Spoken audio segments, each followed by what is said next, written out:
यह कहानी इतनी खौफनाक और अजीब है कि हॉलीवुड ने इससे इंस्पायर होकर फिल्में, टीवी सीरीज और डॉक्यूमेंट्री बनाई है। लेकिन अभी मैं उनके नाम नहीं बताऊंगा, नहीं तो स्टोरी स्पॉइल हो जाएगी। साल 1959 में रूस के यूराल पहाड़ों के बीच एक जगह है जिसे आज दुनिया डायतलोव पास के नाम से जानती है।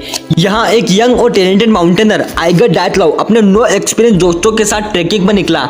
ये लोग एक्सट्रीम कोल्ड, स्नोफॉल और डिफिकल्ट सिचुएशन के लिए ट्रेन थे, लेकिन कुछ दिन बाद उनकी कहानी एक ऐसी मिस्ट्री में बदल गई जिसे आज तक कोई सोल्व नहीं कर पाया। और ये आज तक दुनिया का एक ऐसा राज है जिसे समझने के लिए लोगों ने हर थ्योरी ट्राई की, लेकिन सच अब तक एक अंधेरे में है। इस ग्रुप का एक लीडर था आइगर डायतलोव, सिर्फ 23 साल का लड़का, लेकिन एक एक्सपर्ट माउंटेनर। उसके 8 दोस्तों के साथ सभी यंग, एनर्जेटिक और एडवेंचर के दीवान थे। इनका गोल था ऑटोरेटन माउंटेन तक पहुंचना, जो एक रिमोट और डेंजरस एरिया में था।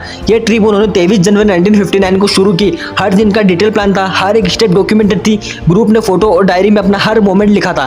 सब कुछ नॉर्मल था जब तक 1 फरवरी की रात नहीं आ गई। उस रात कुछ ऐसा हुआ जो हिस्ट्री में लिखा गया, लेकिन जिसकी कोई क्लियर एक्सप्लेनेशन नहीं मिली।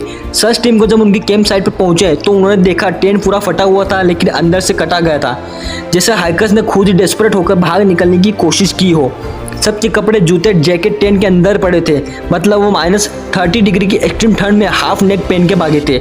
उनके फुटप्रिंट्स बाहर बर्फ में साफ दिख रहे थे, लेकिन 500 मीटर के बाद फुटप्रिंट्स धुंधले हो गए और फिर बर्फ में गायब हो गए। लेकिन आगे फिर टीम को पहले 2 बॉडीज मिले, एक छोटे से जंगल के पास, सिर्फ अंडरवियर पहने हुए, हाथों में जलने के निशान जैसे उन्होंने आग जलाने की कोशिश की हो। फिर टेंट से थोड़ा दूर हो और 3 बॉडीज मिले, ऐसी पोजीशन में जैसे वो वापस टेंट की तरफ ट्रैवल करके आ रहे हो। बाकी की 4 बॉडीज कुछ महीने बाद मिली, बर्फ के नीचे एक डीप रिवाइन में, और इनके इंजरी सबसे सीरियस और शॉकिंग थे।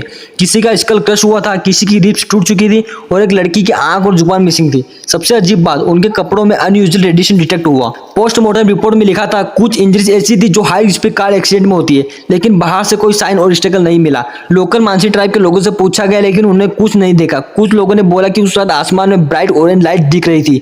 सोवियत अथॉरिटीज ने इन्वेस्टिगेशन को जल्दी क्लोज कर दिया। ऑफिशियल रीजन दिया अननोन कंप्लेनिंग फोर्स, मतलब कुछ ऐसा जिसने उनको मजबूर किया ट्रेन छोड़कर भागने पर। तब से लेकर आज तक थ्योरीज का सिलसिला चल रहा है। कुछ लोगों का कहना है कि बर्फ का पहाड़ गिरने से उनकी मौत हो गई,